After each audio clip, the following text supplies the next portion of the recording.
আমাদের কাজ আমরা করি। এই দেখেছো এখন কত সুন্দর লাগতেছে।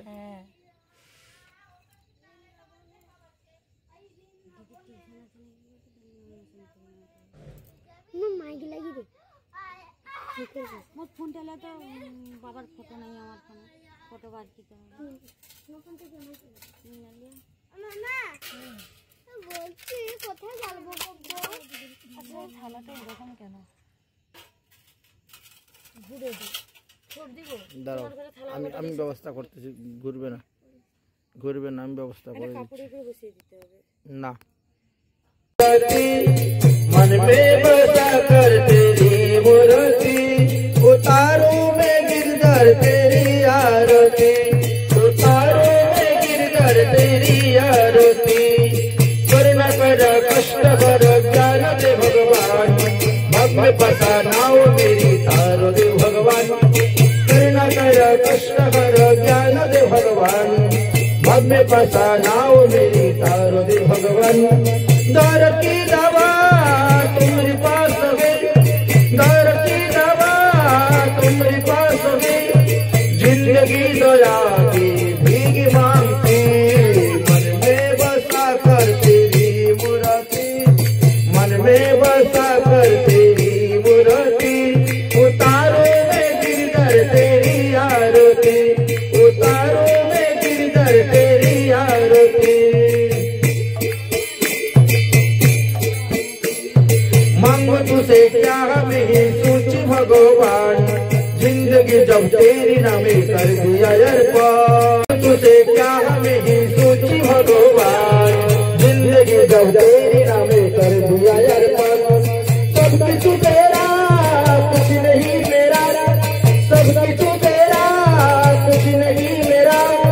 चिंता है तुझको प्रभु संसार की, मन में बसा कर तेरी मूर्ति, मन में बसा कर तेरी मूर्ति। मैं गिरधर तेरी आरती, उतारो मैं गिरधर तेरी आरती, उतारो मैं गिरधर तेरी आरती, उतारो मैं गिरधर तेरी आरती। वेद तेरी महिमा गाए संत करे ध्यान, नारद नो गान करे छारू निरादान।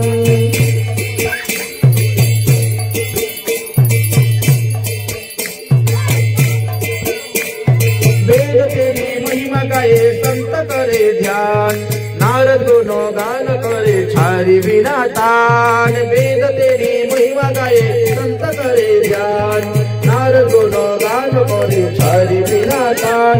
भक्त तेरी द्वार करते है पुकार, भक्त तेरी द्वार करते है पुकार। दास भी आसो तेरी गाया रोती, मन में बसा कर तेरी मूर्ति, मन में बसा कर तेरी मूर्ति। उतारो मैं गिरधर तेरी आरती, उतारो मैं गिरधर तेरी आरती।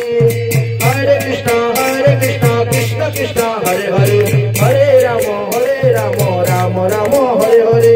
हरे कृष्णा कृष्ण कृष्ण हरे हरे, हरे राम राम राम हरे हरे। हरे कृष्णा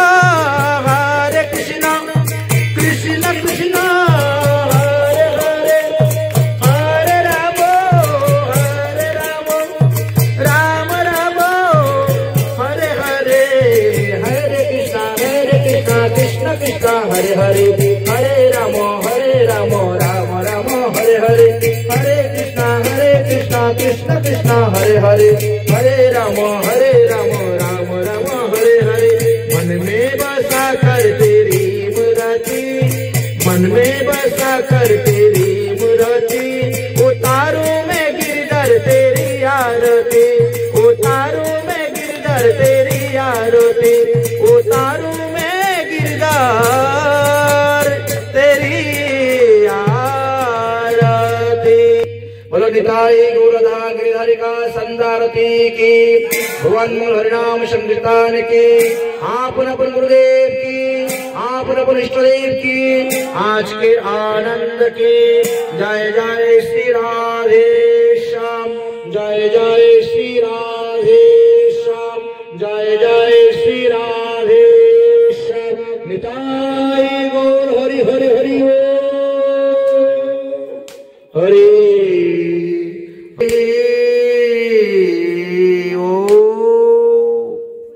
श्री गौरांग नित्यानंद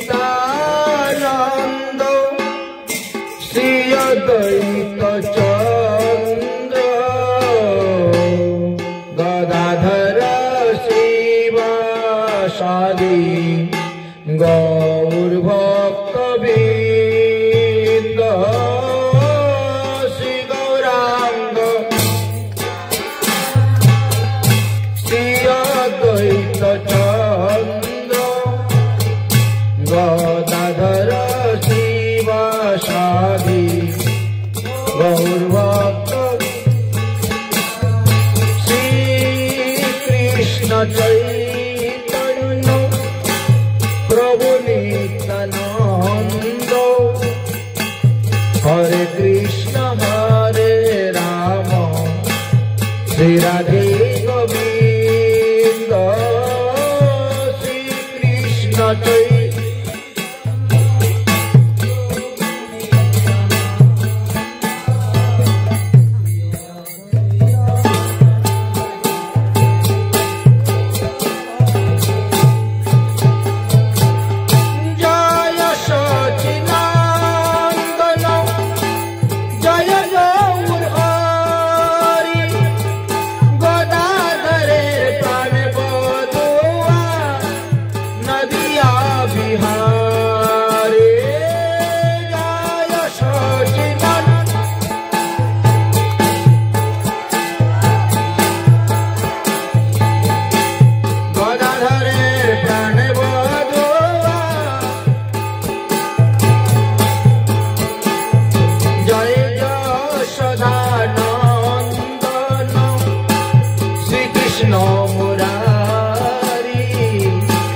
श्री राधारो प्राणनाथ गोकुल बिहारी जय यशोदा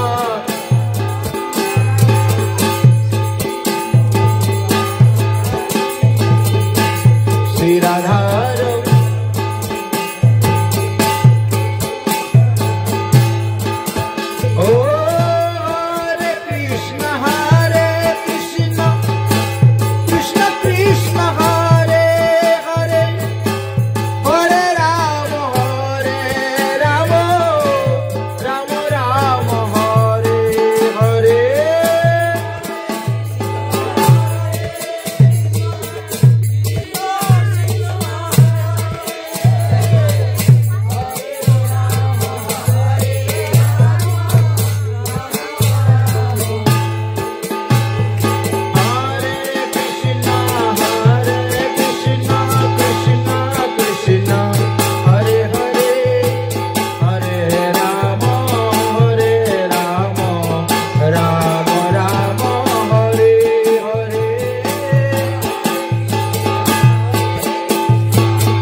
सतेर पद्म बनानिच पुराणम पठनम जतेर ततेर सन्निहित हरि हरि भक्ति पराजित हरि नाम परायणा दुर्वृत वा सुवृत वा तेषां नित्यं नमो नमः पंचकल्प सर्वस्तु कृपा सिन्धुभ्येव च पतितानां पावनेभ्यो वैष्णवेभ्यो नमो नमः जय रूप सनातनं भट्टरघुनाथ श्रीजीव गोपाल भट्ट दास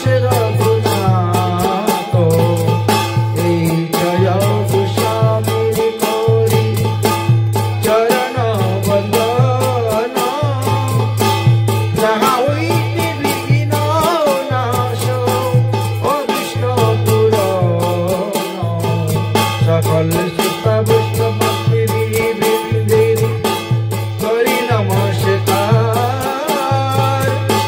कृपा करि चरण धोले दाओ शिरेते আমার দুর্গমে প্রতিমে বৈশ্য কলত্রে পাদে নগদের মোহ সকরি পাদষ্টি দানেন সন্তু সন্তু অবলম্বনম সকরি পাদষ্টি দানেন সন্তু সন্তু অবলম্বনম সকরি পাদষ্টি দানেন সন্তু সন্তু অবলম্বনম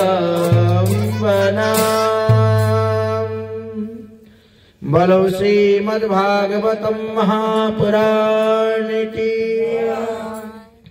सर्व वेदांत सारी श्रीमद्भागवतम मृष्यते तद्रसामृतमिति पितस्य न अन्यत्र सातिरति कश्चित् न हि अन्न शिवपन्था विशेष संस्मृता वहि वासुदेवी भगवती भक्ति योगं यदो भवे। परमहंस शिरोमणि सुखदेव गोस्वामीपाद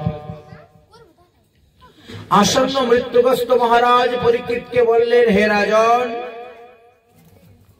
नहि अन्य शिव पंथा विशेष संस्मृता वही की बोलें कृष्ण भजन छाड़ा अन्य कोनो रास्ता धरले होबे ना। नहि अन्य शिव पंथा, पंथा माने पथ, महाप्रभुर मत महाप्रभुर पथ এই কলিযুগে শ্রেষ্ঠ পথ শ্রেষ্ঠ মত বলে গিয়েছে।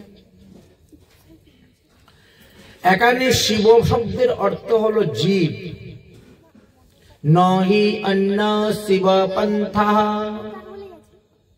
শিব শব্দের অর্থ এখানে জীব। সমস্ত জীবদেরকে উদ্দেশ্য করে বলতেছেন, হে জীবগণ, তোমরা কৃষ্ণ ভজন করো, তিনি পারবেন একমাত্র তোমাদেরকে উদ্ধার করতে, মুক্তি দিতে। আরে তোমরা তো তারই সন্তান, অমৃতেশ্ব পুত্র, ভগবানের পুত্র হলে তোমরা তোমরা ভগবানের কাছ থেকে এসেছো। ভগবান শ্রীকৃষ্ণ হলেন জগৎ পিতা, জগৎ পিতা হলেন ভগবান শ্রীকৃষ্ণ। যে কৃষ্ণ ভজন করে না, অন্যান্য দেব দেবীর ভজন করে যাচ্ছে, সে তো পিতৃদ্রোহী। কোন সন্তান যদি তার মা বাবার সেবা করে না, শ্বশুর শাশুড়ি শালা সম্বন্ধীকে সেবা করে, আত্মীয় স্বজন ইষ্ট কুটুম্বের সেবা করে, তাহলে সে পিতৃদ্রোহী হয়। ঠিক তেমনি ভাবে জগতের পিতা কৃষ্ণ জেনা ভজে বাপ, পিতৃদ্রোহী পাতকীর জন্মে জন্মে তাপ। পিতৃদ্রোহী পাতকীকে জন্মে জন্মেই তাপ পেতে হয়, দুঃখ পেতে হয়, কষ্ট পেতে হয়। এই বিষয়ে গতকালকে আমরা এক ডাকাইতের জীবনীর কথা আস্বাদন করেছিলাম, যিনি কৃষ্ণ ভজন করে নাই বলে মনুষ্য দেহ থেকে তিনি কুকুর দেহ পেলেন, কুকুর থেকে বিড়াল দেহ পেলেন, বিড়াল থেকে সর্প দেহ পেলেন। একমাত্র দেবশ্রী নারদের কৃপাতেই তবে তিনি উদ্ধার হতে পারলেন, কারণ তিনি মহৎ। এই জন্যই শ্রী চৈতন্য চরিতামৃত গ্রন্থেতে বললেন কি, মহতের কৃপা বিনা কোনো কার্য সিদ্ধ নয়। কৃষ্ণ ভক্তি দূরের কথা, সংসার বন্ধন তার না হইবে ক্ষয়। যতদিন পর্যন্ত আপনার সংসার বন্ধন ক্ষয় না হয়, ততদিন এক মনে এক চিত্তে হরিভজন করতে পারবেন না। পরিবারের এক একজনের এক এক মত, তাহলে কি করবেন আপনি? প্রতিকূল পরিবেশেও আপনাকে ভজন করে যেতে হবে। আপনি যদি মনে করেন অনুকূল পরিবেশ আসবে তারপরে আমি ভজন করবে, তাহলে আপনার দ্বারা ভজন হবে না। ছেলেকে বিয়ে দিয়ে বৌমা ঘরে আনবো, তারপর প্রসাদ বুঝি হব, হয়ে গেছে। মেয়েকে বিয়ে দিব, তারপর সদাচার পালন করো, প্রসাদ বুঝি হব। কারণ সংসারের মধ্যে একের পর এক ঢেউ আসবে। কিসের ঢেউ? কামনা বাসনার ঢেউ। সমুদ্রের মধ্যে যেভাবে জোয়ার ভাটা হয়, চন্দ্র সূর্যের আকর্ষণে বড় বড় ঢেউ আসে না, ঠিক তেমনি ভাবে আমাদের সংসার সমুদ্র। এই সংসার সমুদ্র থেকে পার হইতে গেলে কি করতে হবে? শ্রী গুরুদেবের আদেশ মেনে চলতে হবে। কিন্তু আজকালকের গুরুদেব যদি একটু কড়া আদেশ দেন, তাহলে এই গুরু ত্যাগ করে আরেক গুরু ধরব। এত নিয়ম টিয়ম পারবো না, আমাদের দ্বারা হবে না। যে যতটা জলে নামবেন ততটাই তো কাপড় ভিজবে। ভজনটা কি আমার জন্য করবা? ভজন তো তোমার জন্য। তুমি যদি ভজন না করো, তোমাকে উদ্ধার করতে পারবে না। গুরুদেব তো তোমাকে একটা ভক্তিলতার বীজ দিয়েছেন কানের মধ্যে ফু দিয়ে। ভ্রমিতে ভ্রমিতে কোন ভাগ্যবান জীব গুরু কৃষ্ণ প্রসাদে পায় ভক্তিলতার বীজ। গুরুদেব তো ভক্তিলতার বীজ দিয়েছে, ওই বীজ থেকে চারা গজানোর কাজ তো আপনার। যখন বীজ থেকে অঙ্কুর হয়ে চারা হবে, তাকে রক্ষণাবেক্ষণের দায়িত্ব আপনার, যাতে কোনো গরু ছাগলে না খায়। বেড়া দিতে হবে, ওটা গুরুদেবের দায়িত্ব নয়। তিনি বীজ দিয়েই খালাস। ভ্রমিতি ভ্রমিতি কোন ভাগ্যবান জীব গুরু কৃষ্ণ প্রসাদে পায় ভক্তিলতার বীজ। মালি হইয়া সেই বীজ করহ রোপণ, শ্রবণ কীর্তন রূপী জল তাতে করহ সেচন। এই জন্য সাধুমুখে হরিকথা শ্রবণ করতে হয়। শ্রবণ কীর্তন রূপী জল যখন ওই বীজের মধ্যে পড়বে, তখন ওই তো বীজ থেকে অঙ্কুর হইবে। কিন্তু শতকরা 90 জন লোক গুরুদেবের কাছ থেকে দীক্ষা নিয়ে বীজ আনলেন, আর বীজ এনে প্লাস্টিকের ডিব্বার মধ্যে ভরে আলমারির থাকের মধ্যে রেখে দিলেন। কোন প্লাস্টিকের ডিব্বার মধ্যে যদি কেউ বীজ এনে রেখে দেয় 1 বছর 2 বছর 3 বছর, তাহলে ওই বীজ থেকে গাছ উঠবে? আপনারা তো কৃষি কাজ করেন, গৃহস্থ মানুষ, খুব ভালোই জানেন, সে লাউ বীজ হোক আর ঝিঙ্গা বীজ হোক আর শশা বীজ হোক, বীজ পুরানো হলে গেলে আর হবে না। এই অবস্থা। গতকালকে একজন বলছে, তুই আবার দীক্ষা নিবে কেন রে? তোর না উপনয়ন দীক্ষা হয়ে গেছি। বলেছে উপনয়ন হয়েছে, উপনয়নের নয়নটা তো আমি দেখতে পাই নাই। এমনি তো ভগবান দুটা চোখ দিয়েছেন, এই দুইটা চোখ তো দেখতে পাচ্ছি, উপরে যে আরেকটা নয়ন হয়েছে সেটা তো দেখতে পাই না। উপনয়ন হয়েছে। বললাম, তোমাকে উপনয়নে যে গায়ত্রী মন্ত্র দিয়েছে কি বলো তো? বলে তা মনে নেই। উপনয়নে কি হয়েছে? ব্রহ্ম গায়ত্রী পেয়েছেন, সাবিত্রী মন্ত্রে দীক্ষা হয়েছে। এই তো। তাই বলে কি আপনি বৈষ্ণব হয়ে গেছেন? না, বৈষ্ণবের ঘরে জন্ম নিলেও বৈষ্ণব হওয়া যায় না।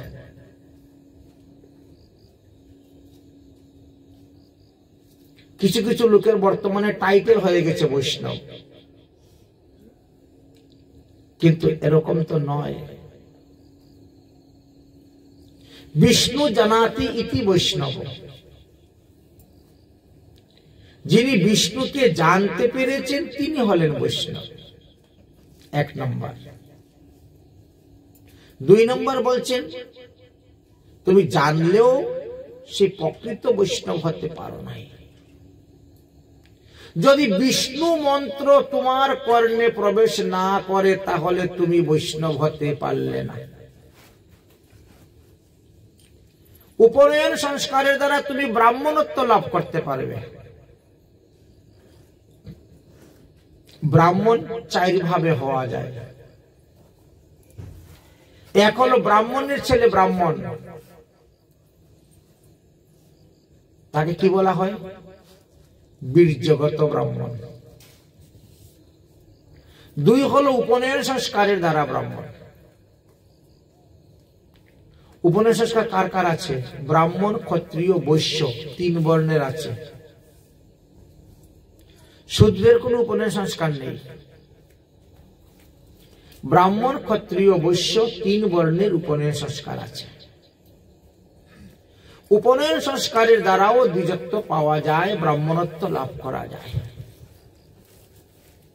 2টা হলো। 3 নম্বর, কোন ব্রাহ্মণ যদি আপনাকে ব্রাহ্মণ বলে গ্রহণ করে তাহলে আপনি ব্রাহ্মণ। 3 নম্বর হলো। 4 নম্বর, দাক্ষ ব্রাহ্মণ। বিষ্ণু মন্ত্রী দীক্ষার দ্বারাও তিনি ব্রাহ্মণত্ব লাভ করতে পারেন। কিন্তু উপনয়নের দ্বারা যে ব্রাহ্মণত্ব লাভ করে সেই ব্রাহ্মণ কখনো বৈষ্ণব নয়। বিষ্ণু মন্ত্রী দীক্ষার দ্বারা যে ব্রাহ্মণত্ব লাভ করা যায় তিনি ব্রাহ্মণ বৈষ্ণব। এক হলো শুধু ব্রাহ্মণ আর এক হলো ব্রাহ্মণ বৈষ্ণব। 2টার মধ্যে পার্থক্য আছে। যারা বিষ্ণু মন্ত্রে দীক্ষা গ্রহণ করেছেন তাদেরকেও ব্রাহ্মণ দেওয়া হয় পদবী। তারা শালগ্রাম শিলার সেবা পূজা করতে পারবে, সে পুরুষ হোক বা নারী হোক। মহিলারাও শালগ্রাম শিলার সেবা পূজা করতে পারবে, তার প্রমাণ হরিভক্তি বিলাসে দিয়ে গিয়েছে। তবে তাকে সদাচার পালন করতে হবে, বিষ্ণু মন্ত্রে দীক্ষা গ্রহণ করতে হবে, তবে তিনি শালগ্রাম শিলার সেবার অধিকার লাভ করতে পারবেন। গিরিধারী গিরিরাজের পূজার সেবার অধিকার লাভ করতে পারবে, নতুবা নয়, লাভ করা যায় না। এখন কথা হলো, ভগবানের সেবা পূজা সবাই করতে পারে, ভগবানের নাম সংকীর্তন সবাই করতে পারে, কিন্তু করার মতন যোগ্যতা তো আপনাকে অর্জন করতে হবে। প্রথমেই ভগবান বলছেন যে অসুস্থ অবস্থায় তুমি আমার সেবা পূজা করতে পারবে না। তাহলে অসুস্থ অবস্থায় বিগ্রহ সেবা করা নিষেধ বলে বিগ্রহ সেবার অধিকারটা সবাই পায় না। এটি ভক্তিমূলক তত্ত্ব। শ্রদ্ধাবান জন হইবে ভক্তির অধিকারী, উত্তম মধ্যম কনিষ্ঠ তাদের শ্রদ্ধা অনুসারী। যার যেমন শ্রদ্ধা তিনি ততটাই উপরের লেভেলের সাধু হইতে পারেন। শ্রদ্ধার উপর নির্ভর করে, শ্রদ্ধা নিষ্ঠা তার উপর নির্ভর করে।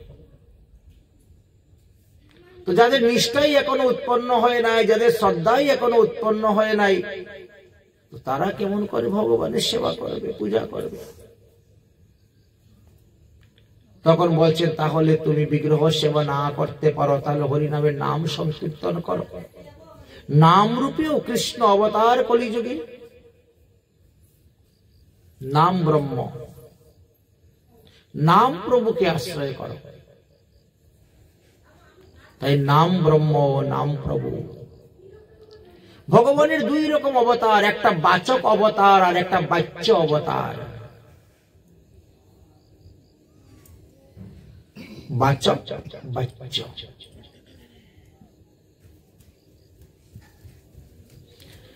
সেই দুই ভাবেই ভগবানকে আমরা আরাধনা করতে পারি। যদি আমরা এই মনুষ্য দেহ পেয়ে ভগবানকে আরাধনা না করি, তাহলে পুনর্মূষিক ভব, আবার আমাদেরকে ওই গাছপালা পশু পাখি কীট পতঙ্গ আদি 84 লক্ষ জনিতে গমন করতে হইবে। পুনর্মূষিক ভব কথাটা শুনেছেন না অনেক জায়গায়? কিন্তু গল্পটা জানেন? বড় সুন্দর গল্প, দৃষ্টান্ত স্বরূপ, বুঝার বস্তু। এক সাধু বাবা, এমন সাধু তিনি যার মধ্যে কোনো হিংসা নাই, ঘৃণা নাই, বুঝলেন, ক্রোধ নেই, একেবারে মাটির মানুষ। তো তিনি একটা ঝুপড়ি বানিয়ে একটা ঘরের মধ্যে থেকে ভজন করেন। রান্না বান্নার কোনো বাসনপত্র নেই। ব্রজবাসীদের ঘরে গিয়ে মাদুকরি করেন, করে জীবন যাপন করেন। বিধান আছে, ব্রজবাসীর ঘরে মাদুকরি করে উদর পুরিয়া খাবো, চিন্তা নেই রান্না বান্না। মহাপ্রভু বলে গেছেন যারা ত্যাগী সাধু, হে ত্যাগী সাধুগণ, তোমরা মাগিয়া যাচিয়া করো উদর পূরণ, নির্জনে বসিয়া করো নাম সংকীর্তন। মাগিয়া যাচিয়া খেলে কোনো লজ্জা নেই। মাগিয়া যাচিয়া করো উদর পূরণ, আর নির্জনে বসিয়া করো নাম সংকীর্তন। মহাপ্রভুর এই আদেশ শিরোধার্য করে সেই সাধু বাবা মাগিয়া যাচিয়ে উদর পূরণ করে। ব্রজবাসীদের ঘর থেকে রুটি নিয়ে আসেন, সবাই ভালোবেসে কেউ একটা রুটি দেয়, কেউ একটা রুটির 4 ভাগের 1 ভাগ দেয়, কেউ রুটির অর্ধেকটা দেয়। 10 গড় 12 গড় 15 গড় ভিক্ষা করলে পরে ওনার দুপুর বেলা রাত্রিবেলা 2 বেলার হয়ে যায়। তো এনে কি করেন, একটা ঝুলা, কাপড়ের ঝুলা, কাপড়ের ঝুলাটা টাঙ্গিয়ে রেখে দেন। যখন ইচ্ছা হলো ওখান থেকে বের করে খেয়ে নিলেন। অনেক সময় বেশি হলে কি করেন, রৌদ্রে শুকিয়ে রেখে দেন। ঝড় বৃষ্টি হলে যেতে পারবো না, ওটাকে আবার জলের মধ্যে ভিজিয়ে তারপরে চটকিয়ে খেয়ে নেন। এখন এক ইঁদুর এসেছে, ইঁদুর এসে ঝুলার মধ্যে বসে রুটি খাওয়া শুরু করেছে।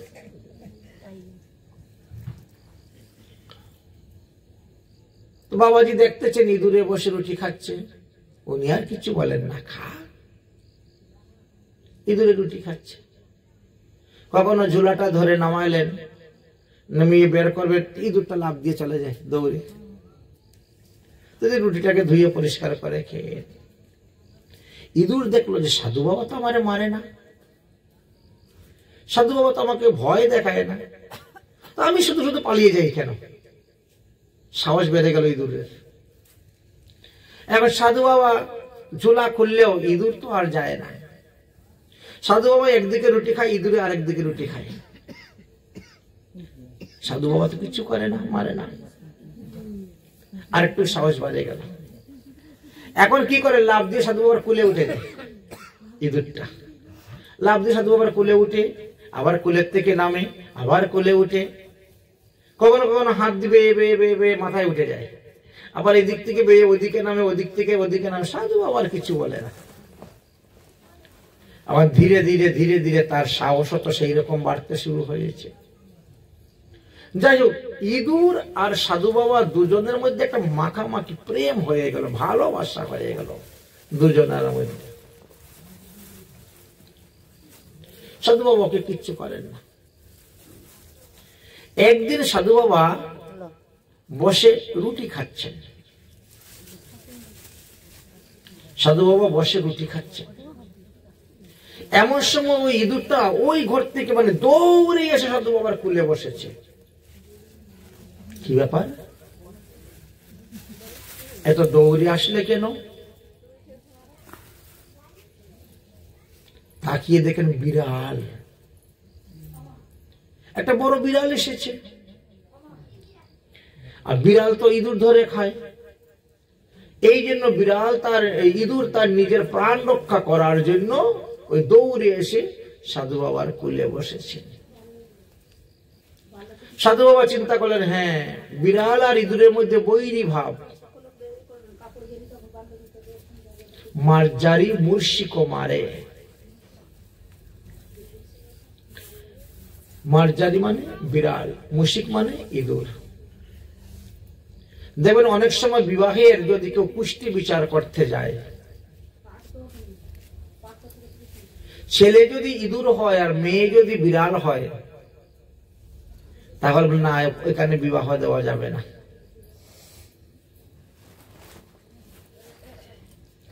মেয়ে যদি ইঁদুর জনি হয়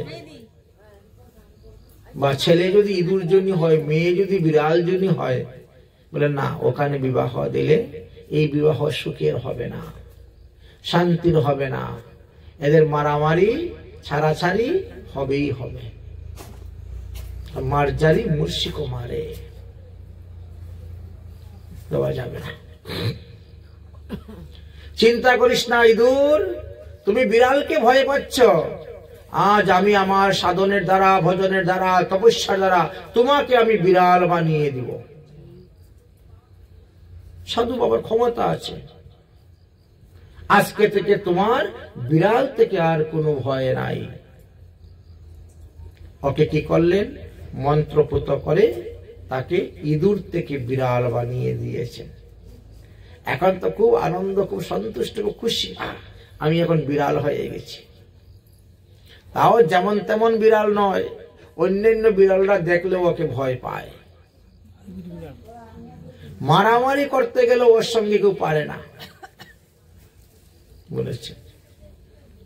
বেশ কিছুদিন গত হয়ে গেছে, বৎসর কানেক গত হয়ে গেছে। আরো একদিন সাধু বাবা খেতে বসেছে, সেই বিড়াল আবার দৌড়ে এসে সাধু বাবার কোলে বসেছে। কি ব্যাপার? এখন আবার তুই কার ভয় পেয়েছিস? কে তোকে ভয় দেখাচ্ছে? সে দেখে দেখ, মস্ত বড় কুকুর। কুকুরে কিন্তু বিড়ালের দুজনের মিল নেই, আবার গন্ডগোল। এটাকে বলে সুনজুনি। আমাদের কুকুর জুনির কথাও লেখা আছে, কিন্তু পঞ্জিকার মধ্যে দেখবেন কোন কোন নক্ষত্রে কে জন্মগ্রহণ করলে তার কোন জুনি হয়, লেখা আছে। ও হো হো, ঠিক আছে ঠিক আছে, কুকুরকে দেখে ভয় পাচ্ছিস? চিন্তা নেই চিন্তা নেই, আয় আয় আমার কাছে। উনি হাতে জল নিয়ে মন্ত্রপুত দিলেন, একেবারে কুকুর হয়ে গিয়েছে। বাহ, আর কোনো চিন্তা নাই। এখন আর কুকুর থেকে তোমার কোনো ভয় নেই। 2 বছর 4 বছর 5 বছর হয়ে গেছে, কুকুরের তো কোনো ভয় নেই, দিব্যি ঘুরে বেড়াচ্ছে, সেও সন্তুষ্ট। হঠাৎ একদিন কি হয়েছে, গ্রামের মধ্যে একটা বাঘ প্রবেশ করেছে। রাতের অন্ধকারে সবাই বলছে বাঘ বাঘ বাঘ, বাঘে গর্জন করতেছে, গর্জন করে এদিকে লাফ দিয়ে যাচ্ছে, ওদিকে লাফ দিয়ে যাচ্ছে। এত জঙ্গলের মধ্যে কে কোথায় খুঁজবে? সবাই টর্চ নিয়ে, লাঠি নিয়ে, শিকল নিয়ে খোঁজাখুঁজি করতেছে। আর কুকুরটা দৌড়ে চলে এসেছে, বাঘের লাভ পশু নিয়ে ভয় পেয়ে দৌড়ে চলে এসেছে। আরে তুই ভয় পাচ্ছিস কেন? আমি তো আছি, যা আজকে আমি তোকে বাঘ বানিয়ে দিব। ওই বনের বাঘের সঙ্গে যুদ্ধ করে তাকে এখান থেকে বিতাড়িত কর, ভাগা, তোকে বাঘ বানিয়ে দেব। দেশের উপকার হবে, দেশের উপকার হবে, জনগণের উপকার হবে। এই তো সাধু বাবা বসে গেলেন, হাতে জল নিয়ে মন্ত্রপুত করে দিলেন ছিটা, এবার সে কুকুর থেকে বিশাল বড় বাঘ হয়ে গেল। যা যা যা, তাড়াতাড়ি যা। ওই বনের বাঘ থাকে, শুরু করলো বনের বাঘের সঙ্গে মারামারি করে। এইখান থেকে বনের বাঘকে তাড়িয়ে দিল। তাড়িয়ে দিয়ে যখন আসলো, সাধু বাবা তখন আদর করছেন, বাহ তুই বেশ উপকার করলি, হ্যাঁ, খুব আদর করছেন। আদর করে করে সাধু বাবা বসেছেন ভজন করতে। এবার বাঘ পিছন থেকে সাধু বাবার পিঠ চাটতেছে, চাটে না ছাগলে গরুয়ে, পিছন থেকে ওনাকে ধরেছে, এরকম করে ধরেছে। বাঘের দেখেন না কিরকম ধরে, এরকম আদর করে ধরে, যেমন ওনাকে পিঠ চাটতেছে। পিঠ চাটতে চাটতে মনে মনে চিন্তা করতেছে, এই সাধু বাবার তো বিশাল ভজন শক্তি, পাওয়ারটা খুব বেশি। আমি আগে ছিলাম ছোট্ট একটা ইঁদুর, তিনি কৃপা করে আমাকে বিড়াল বানিয়েছিলেন। যখন আমি কুকুর থেকে ভয় পেলাম, তখন তিনি আমাকে কুকুর বানালেন। যখন আমি বাঘের থেকে ভয় পেলাম, তখন তিনি আমাকে বাঘ বানিয়েছেন। তার সঙ্গে আমার সম্পর্ক ভালো আছে, এই জন্য তিনিও আমাকে একের পর এক বানাচ্ছেন। কিন্তু যদি কোনো কারণে ওনার সঙ্গে কোনো কিছু একটু দ্বন্দ্ব বা গন্ডগোল হয়ে যায়, তাহলে তো উনি আমাকে যেই ইঁদুর সেই ইঁদুর আবার বানিয়ে দিতে পারবে। ইঁদুর কেন, সে মশা বানিয়ে দিতে পারে, মাছি বানিয়ে দিতে পারে, পিপিলিকা বানিয়ে দিতে পারে, বলা যায় না। তো আমি যখন একবার বাঘ হয়েই গেছি, এইবার ওই সাধু বাবাকে ধরে খেয়ে ফেলি, তাহলে আমার আর কোনো পরিবর্তন হবে না, আমি যা তাই থাকব। এইভাবে সাধুকে ধরেছে, এমন ভাবে সাধু তখন বুঝতে পারছে ওর হাব ভাব, কিন্তু ছুটার কায়দা নেই। এমন ভাবে ধরেছে, ছুটার কায়দা নেই। সাধু তখন আস্তে আস্তে হাত বাড়াচ্ছেন, হাত বাড়িয়ে আচমনের পাত্রে জলটা এনেছেন, এনে হাতের মধ্যে নিয়ে মন্ত্রপুত বলে পুনর্মুষিক ভব। ওই বাঘ আবার যেই মুশিক সেই মুশিক ইঁদুর হয়ে গেল। তার মানে হলো কি, আমরা ভগবানের কৃপায় এই মনুষ্য দেহ পেয়েছি। এটা ইন্দ্রিয় তর্পণের জন্য দেহ নয়, ইন্দ্রিয় সুখ ভোগ করার জন্য দেহ নয়। এই দেহটা পাওয়া হয়েছে হরিভজন করার জন্য। যদি মাছ খাওয়ার এত ইচ্ছাটা, যাও বক হয়ে গিয়ে জন্মগ্রহণ করো। বকাসুরের জীবনী পড়েছেন কখনো মহাভারতে, ভাগবতে? বকাসুর, সেও তো আমাদের মতো মানুষ ছিল। জঞ্জিল্য ঋষির পুকুরে গিয়েছে মাছ ধরতে। উনি বলছে, খবরদার আমার পুকুর থেকে মাছ ধরে নিয়ে যাবি না, খাবি না। আমার মাছ খাওয়ার ইচ্ছা, মাছ খাওয়ার ইচ্ছা তো যা, বক হয়ে থাক। সেই অভিশাপে বকাসুর এসেছিলেন বক হয়ে। তো মাছ খাওয়ার যদি এত ইচ্ছা, তাহলে যাও মানুষদের কুলে কেন জন্ম নিয়েছো, বক হয়ে থাকো। খুব মাছ ধরো আর খাও। এই মনুষ্য দেহ পাওয়া হয়েছে হরি ভজন করার জন্য। এই মনুষ্য দেহে যদি তুমি হরি ভজন না করো, তাহলে পশু পাখি কীট পতঙ্গ দেখো গিয়ে হরি ভজন করবেন? সম্ভব নয়, সম্ভব নয়। কোটি কোটি পশু আছে, কোটি কোটি প্রজাতির পশু আছে। কয়টা পশু ভগবান পেয়েছে দেখেন তো, উদাহরণ দেন তো, দৃষ্টান্ত দিয়ে দেখান। কয়টা পশু ভগবান পেয়েছে? একটা পশু মাত্র ভগবান পেয়েছে, তার নাম হনুমান। কোটি কোটি পশুর মধ্যে একমাত্র হনুমান। কোটি কোটি প্রজাতির পক্ষী আছে, কিন্তু কয়জন ভগবান পেয়েছে? মাত্র একজন ভগবান পেয়েছেন, যার নাম গরুড়। তাই এই এত সুন্দর মনুষ্য জন্ম পেয়ে যদি আমরা হরিভজন না করি, ধর্মপথে না চলি, তাহলে আমাদেরকে এই পশু পাখি কীট পতঙ্গ থেকে জন্মগ্রহণ করতে হবে, 84 লক্ষ যোনি ভ্রমণ করতে হবে। এই জন্য পুনর্মূষিক ভব হয়ে যাবে। অনেক লোক আছেন তো, মানুষ ধামে যায় কিসের জন্য? পাপকে নাশ করার জন্য। ধাম ভ্রমণের উদ্দেশ্য হলো আমি ইহকালে ইহ জগতে এই জগতে যে সমস্ত পাপ করেছি, ধামবাসের দ্বারা, ধাম পদক্ষিণের দ্বারা আমি সেই পাপ থেকে মুক্তি লাভ করব। সবাই বিধান দিয়েছেন। পরশুরাম যখন তিনার মাকে কেটে ফেলে দিয়েছিলেন, মাতৃহত্যা পাপ হয়েছিল। তখনও তো যমদগ্নি মুনি বললেন, যাও তুমি তীর্থ ভ্রমণ করো। তীর্থ ভ্রমণ করলে পাপের নাশ হয়। কিন্তু সেই তীর্থে গিয়ে যদি কেউ পাপ করে, তাহলে সেই পাপ কোথায় নাশ করবে? সেই পাপ নাশ করার আর রাস্তা নেই। তাই একবার তীর্থ ভ্রমণ করে আসার পরে আর পাপকর্মে মন দিতে নেই। বারবার কি যেতে পারবেন তীর্থে? একবার শ্রীধাম বৃন্দাবনে গেলাম, গিরিরাজ পরিক্রমা করলাম, রাধা কুণ্ডে স্নান করলাম, আমার সমস্ত পাপ ধুয়ে মুছে চলে গেল। দ্বিতীয়বার আবার পাপ করব কেন? কার জন্য পাপ করব? আমার ছেলে মাছ ছাড়া খেতে পারে না। ছেলের জন্য আপনি পাপ করতেছেন, আপনার পাপ ছেলে নিবে? নিবে না। এটা আজকে ত্রেতা যুগেই সে বাল্মীকি মুনি রত্নাকর দস্যু দেখে নিয়েছিলেন। উনিও ওনার মাকে জিজ্ঞাসা করেছিলেন, বাবাকে জিজ্ঞাসা করেছিলেন, স্ত্রীকে জিজ্ঞাসা করেছিলেন, ছেলে মেয়েকে জিজ্ঞাসা করেছিলেন যে আমি যে এই মানুষ মেরে ডাকাতি করে টাকা পয়সা এনে তোদেরকে খাওয়াচ্ছি, তোরা কি আমার পাপের ভাগ নিবে? কেউ রাজি নয় নিতে। তাহলে আমি কার জন্য পাপ করব?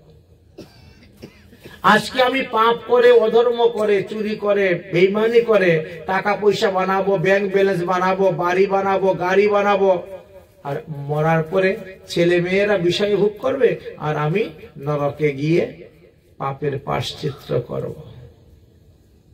হাজার হাজার বৎসর নরকে পড়ে থেকে ওখানে পচবো, গলবো, যন্ত্রণা ভোগ করব।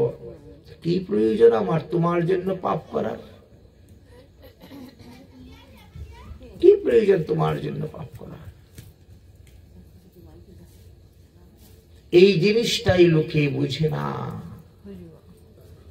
এই জিনিসটা বুঝার জন্যই হলো এই সাধু সঙ্গ, সৎসঙ্গ।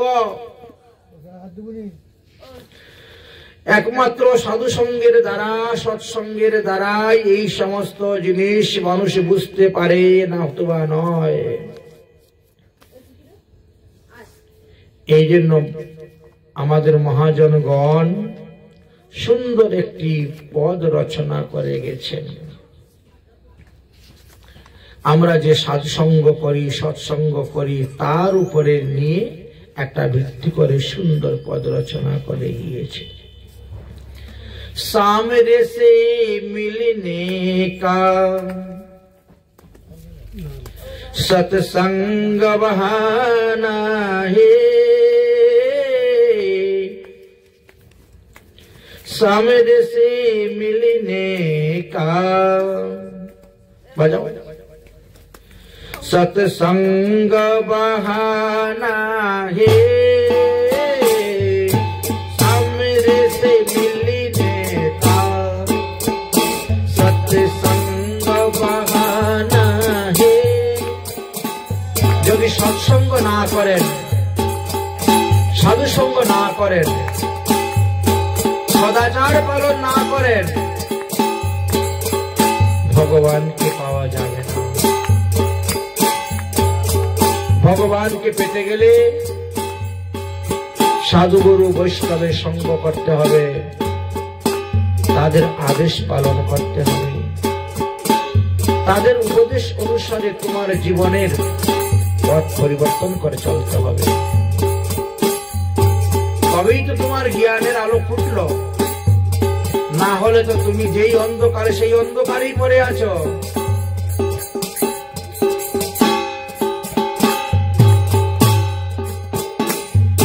सामने से मिलने का सत्संग बहाना है,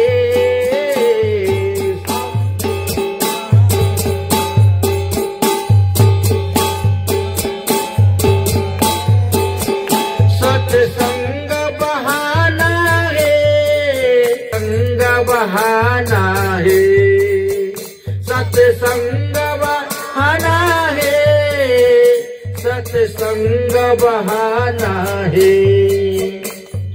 सामने से मिलने का सत्संग बहाना है, सामने से मिलने का सत्संग बहाना है, सत्संग बहाना है, सत्संग बहाना है, संग बहाना है, सत्संग बहाना है। सामने से मिलने का सत्संग बहाना है, सामने से मिलने का सत्संग बहाना। कहाँ कहाँ ढूंढना तुझे, कहाँ कहाँ पाया है,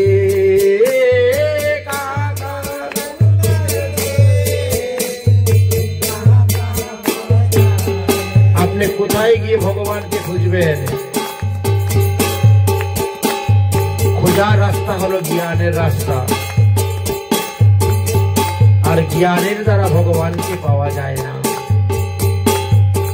ভগবানকে পাওয়া যায় একমাত্র ভক্তির দ্বারা। कहाँ कहाँ ढूंढना तुझे, कहाँ कहाँ पाया है, कहाँ कहाँ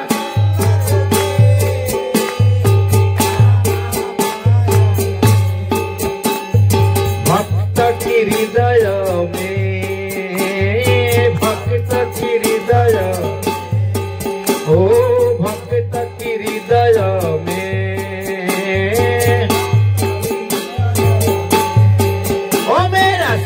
की ठिकाना है, भक्त की हृदय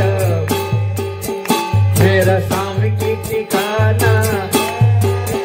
তাই ভগবানের নিবাস ভক্তদের হৃদয়ে।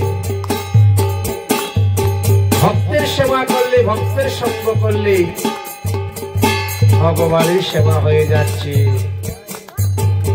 ভগবানের সঙ্গ হয়ে যাচ্ছে। भक्त की हृदय में, भक्त की हृदय में, ओ मेरा स्वामी की ठिकाना है, भक्त की हृदय में मेरा स्वामी की ठिकाना।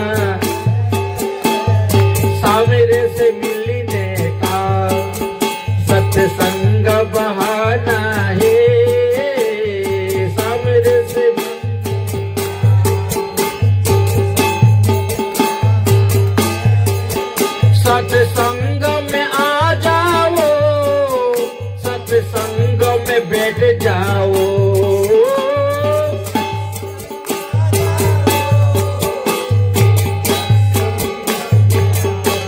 हर सत्संग में आ जाओ, सत्संग में बैठ जाओ, सत्संग में आ जाओ। क्यों क्या बोलबो? बोले संतन की हृदय में, एगो संतन की हृदय में मेरा शाम का ठिकाना है।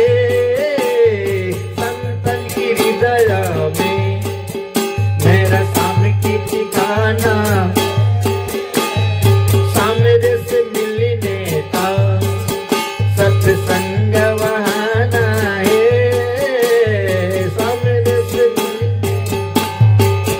सत्संग बनाना है। सामने से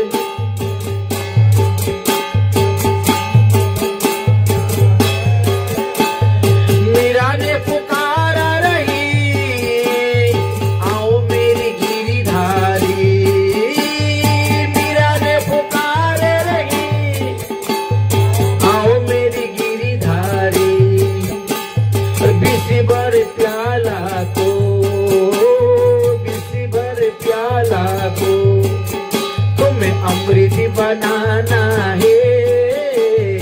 ईश्वर प्याला को तुम्हें अमृत बनाना है। सामने से मिलने का सत्संग बनाना है। सामने से मिलने का सत्संग बनाना। सवरी पुकारे रही, आओ मेरी रघुराई। सवरी पुकारे रही, आओ मेरी रघुराई।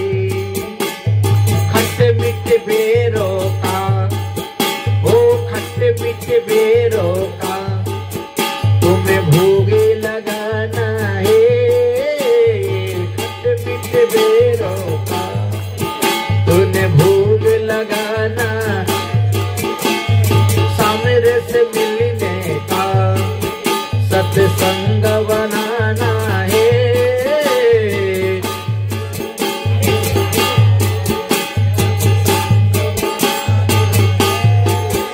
और द्रौपदी पुकार रही, आओ मेरी कृष्ण कन्हैया।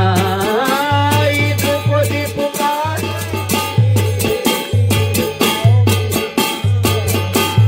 ओ द्रौपदी पुकार रही, आओ मेरी कृष्ण कन्हैया।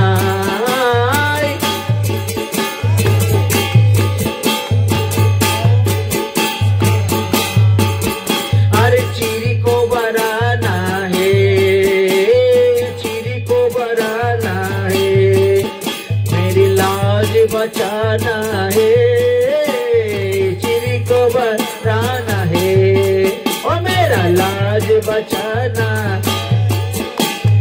सामने से मिलने का सत्संग बनाना है। सामने से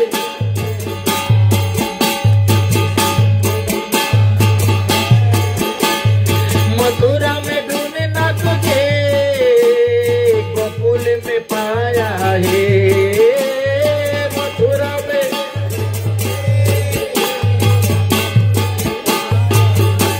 ओ मथुरा में ढूंढना तुझे, गोकुल में पाया है।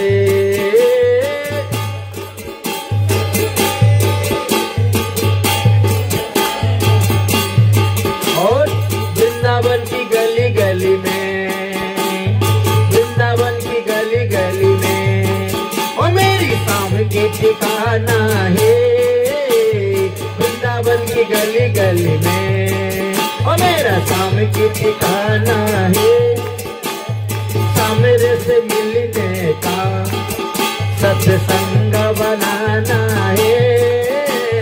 सामने से मिलने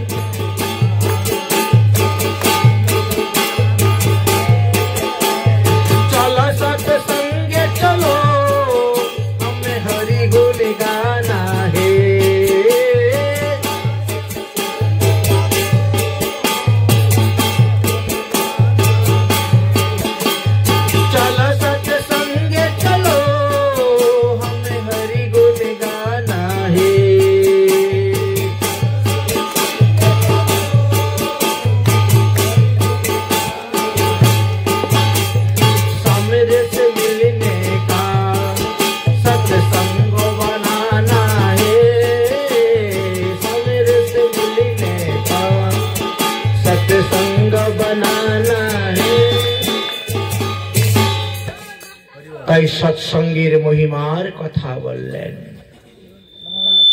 সৎসঙ্গ মানে সতের সঙ্গ। যিনি সৎ ব্যক্তি তার সঙ্গ করো, তাকে সৎসঙ্গ বলা হয়েছে। সৎ ব্যক্তির সঙ্গ করো, তার যে উপদেশ সেটা শুনো, মানো, চলো, দেখবেন তোমারই আত্মার ঊর্ধ্বগতি হবে, তোমারই আত্মা নিম্নগতি হবে না। আত্মাকে ঊর্ধ্বগতি করতে গেলে আমাদেরকে সদ্গুরুর চরণাশ্রয় করে, বিষ্ণু মন্ত্রে দীক্ষা গ্রহণ করে, সদাচার পালন করে, হরিভজনের মাধ্যমেই আমরা আত্মার ঊর্ধ্বগতি করতে পারব। এতদ্ভিন্ন আর দ্বিতীয় কোনো রাস্তা নেই, যা ভাগবতে বলে গেলেন। নহি অন্য শিব পন্থা বিশেষ সংস্মৃতা বহি, বাসুদেবী ভগবতী ভক্তি যুগং যদুর্ভবে।